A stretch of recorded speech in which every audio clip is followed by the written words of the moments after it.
ശാസ്ത്രശാഖകളെല്ലാം തന്നെ ഉടലെടുക്കുന്നതിന് മുമ്പ് തന്നെ ഭൂമുഖത്ത് നിലകൊണ്ടിരുന്ന ഒരു ബ്രാഞ്ച് തന്നെയാണ് എത്നോ മെഡിസിൻ.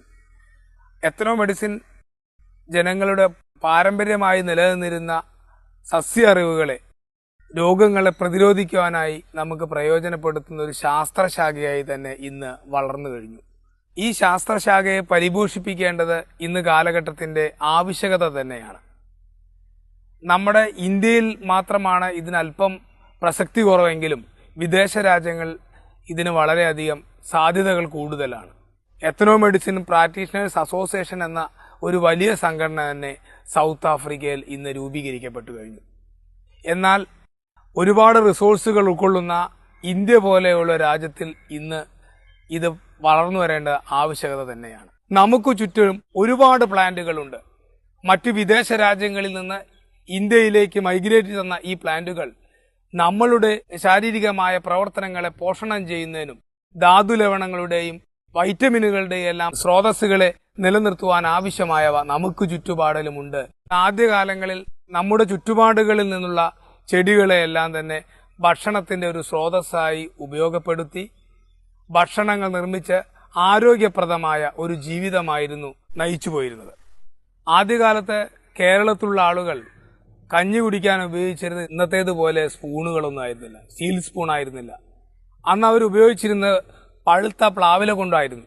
തവിടുള്ള അരി ഉപയോഗിച്ചുകൊണ്ടായിരുന്നു ഇവർ ഭക്ഷണം പാകം ചെയ്തിരുന്നത്. ഈ തവിടുള്ള അരിയിൽ സെലനിയം എന്നറിയപ്പെടുന്ന ഒരു ആന്റി ഓക്സിഡന്റ് അടങ്ങിയിട്ടുണ്ട്.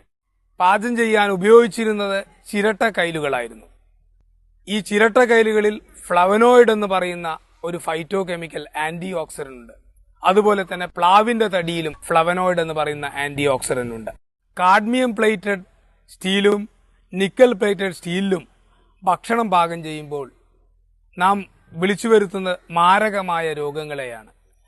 കാഡ്മിയം ക്ലോറൈഡും നിക്കൽ ക്ലോറൈഡും അടങ്ങിയ ഭക്ഷണം നമ്മുടെ ശരീരം സ്വീകരിക്കപ്പെടുകയും ക്യാൻസർ, ഹാർട്ട് അറ്റാക്ക്, ഷുഗർ തുടങ്ങിയ മാരകമായ രോഗങ്ങളിലേക്ക് ഇവ വഴിതെളിയിക്കുകയും ചെയ്യുന്നു. ഇത്തരം മാരക രോഗങ്ങളിൽ നിന്ന് മുക്തി നേടുന്നതിന് ഉള്ള ഒരു പുതിയ സജഷനാണ് ഹെർബൽ ഡയറ്ററ്റിക്സ് എന്ന ഒരു പുതിയ ശാസ്ത്രലോകത്തിൻ്റെ ഉദയം. ഹെർബൽ ഡയറ്ററ്റിക്സ് കൊണ്ട് ഉദ്ദേശിക്കുന്നത് പഴഞ്ചൻ ആളുകൾ യൂസ് ചെയ്തിരുന്ന വസ്തുക്കളെ അതിനെ ശാസ്ത്രീയമായി വിശകലനം ചെയ്തുകൊണ്ട് പുതിയ തലമുറയ്ക്ക് അവതരിപ്പിക്കുക എന്നാണ്. അതിന് ഉത്തമ ഉദാഹരണമാണ് നമുക്ക് ചിലവില്ലാതെ സീറോ ബഡ്ജറ്റ് ഹെർബൽ കുക്കിംഗ് എന്നൊരു പ്രോഗ്രാം നമ്മൾ ഇൻട്രൊഡ്യൂസ് ചെയ്യുന്നത്. പ്ലാവിലയെ നമുക്ക് തോരനാക്കി മാറ്റാൻ സാധിക്കുന്നു. പ്ലാവില കൊണ്ട് നമുക്ക് തോരൻ പ്രിപ്പയർ ചെയ്ത് കഴിക്കുകയാണെങ്കിൽ നമ്മുടെ ശരീരത്തിന് ആവശ്യമായ ആന്റി ഓക്സിഡന്റിനെ നിലനിർത്തുവാനും ഷുഗർ, ഹാർട്ട് അറ്റാക്ക് തുടങ്ങിയ മാരക രോഗങ്ങളിൽ നിന്ന് മുക്തി നേടാനും നമുക്ക് സാധിക്കുന്നു.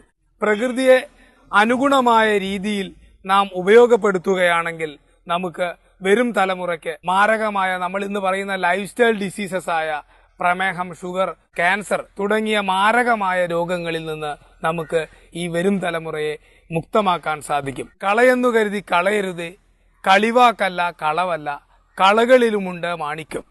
അങ്ങനെ നമ്മുടെ ചുറ്റുപാടിൽ കാണുന്ന നാം കളകളെന്ന് പറഞ്ഞ് ചവിട്ടി മെതിക്കുന്ന ഈ പാഴ്വിഴകളിലുള്ള മൂല്യത്തെ, പോഷണ മൂല്യത്തെ തിരിച്ചറിഞ്ഞ് അതിനെ നമ്മുടെ ശരീരത്തിന്റെ പ്രവർത്തനങ്ങൾക്ക് ആവശ്യമായ ഊർജ്ജ സ്രോതസ്സാക്കി മാറ്റുകയാണ് ഹെർബൽ ഡയറ്ററ്റിക്സ് എന്ന പ്രോഗ്രാം കൊണ്ട് ഉദ്ദേശിക്കുന്നത്.